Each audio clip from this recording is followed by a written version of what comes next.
So here we have the Seat Alhambra SE LuxNav DSG on a 17 plate. Let me start off by showing you around the outside of the car, and then we'll hop in and run through some controls on the inside. But from the outside you can see that it's a 5-door car with alloy wheels and tinted windows. Let's start off inside the boot and then work our way around the rest of the car from there. So the tailgate on this car will open electronically.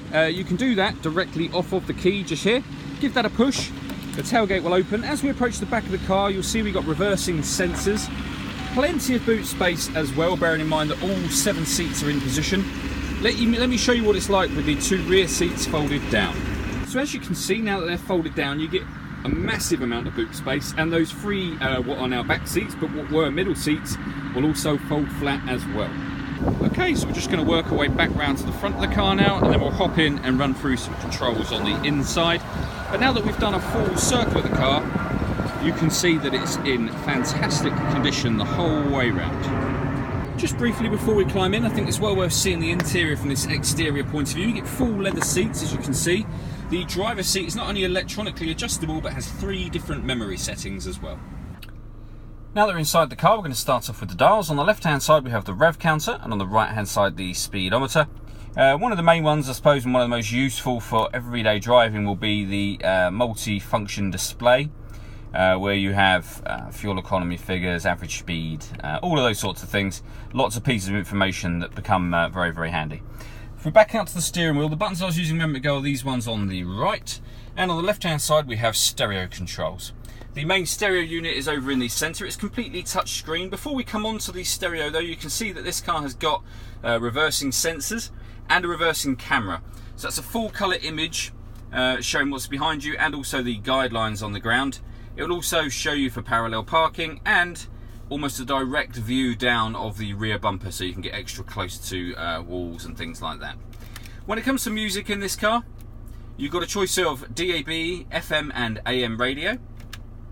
Or if you want to listen to your own music, you have a lot of choice, as you can see. CD player, SD memory card slots, USB input, auxiliary input, and once you've paired up your phone, not only will you be able to make and receive phone calls, but you can also stream music wirelessly via Bluetooth audio as well. This car also has satellite navigation. There's a full video showing that working on our website. Below that we've got dual zone climate control, so you can adjust the temperature on either side of the car. Fan speed is then adjustable with this dial in the middle. Hit that button to turn the air conditioning on, or hit auto and the car will maintain those temperatures for you. And you can override that by readjusting the fan speed yourself.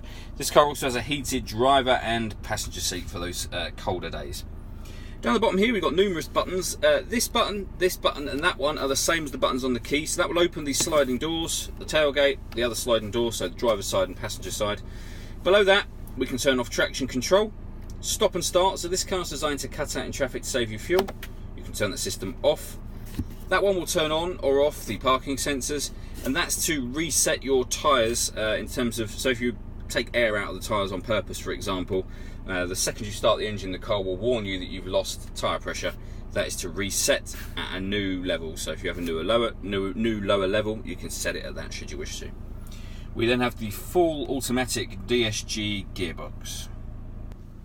So the last thing I want to talk about on this car is the panoramic glass sunroof. First of all, there is a sun blind, so you can push that button and the sun blind will open up.